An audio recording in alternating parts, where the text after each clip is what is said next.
Computers operate on discrete, finite datasets. They cannot calculate an infinite sequence of points across a continuous physical object. To frame this problem in structural mechanics, look at a continuous physical object, like a one-dimensional bar subjected to an external axial load. The mechanical behavior of this continuous object is governed by an exact differential equation. Finite element software cannot process that calculus directly. It operates exclusively on discrete algebra, specifically this standard matrix format. To build this discrete model, we need to extract two distinct mathematical components from the physics: the element stiffness matrix, K, and the generalized force vector, F. We bridge these two sides using the weighted residual approach, specifically the Galerkin method. Without this specific mathematical translation, commercial solvers would be entirely unable to process or calculate real engineering problems. We start by taking the exact differential equation that governs the continuous bar.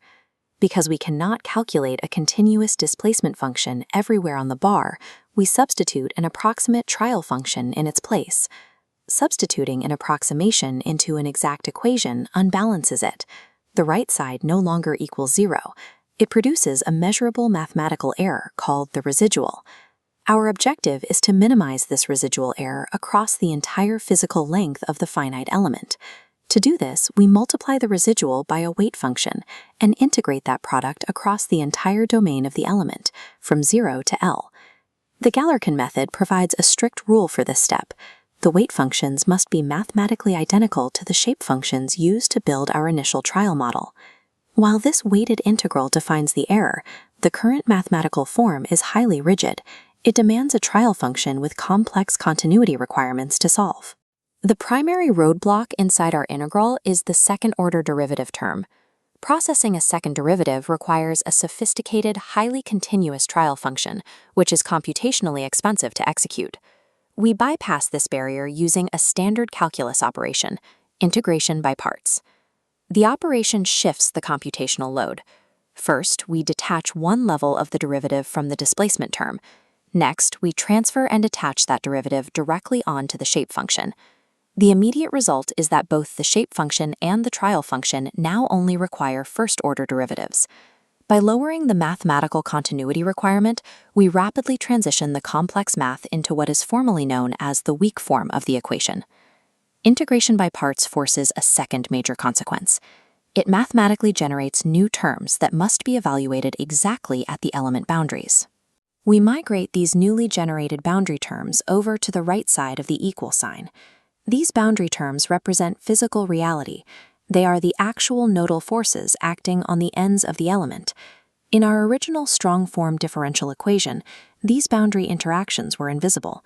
Without executing integration by parts, our final element equation would have no mathematical mechanism to feel external forces applied at its nodes. Now we convert these evaluated weak-form integrals into discrete matrices. By solving the remaining integrals using our known shape functions, the calculus resolves into clean numerical constants. The constants derived from the left side of the equation organize into a structured grid. This grid is the element stiffness matrix, represented by K. On the right side, we combine the internal excitations with the newly exposed boundary nodal forces. These combined right-side terms map downward into a standard column vector format. This column is the generalized force vector, represented by F. We have arrived at the final, consolidated discrete format. This clean algebraic matrix equation accurately dictates the entire mechanical behavior of a single, independent finite element in our system.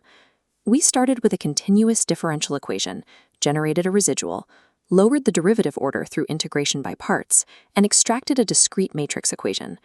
But the resulting Ku equals F equation describes exactly one individual element sitting in a vacuum. Commercial structural analysis does not use single elements. It requires the simultaneous interaction of thousands or even millions of them.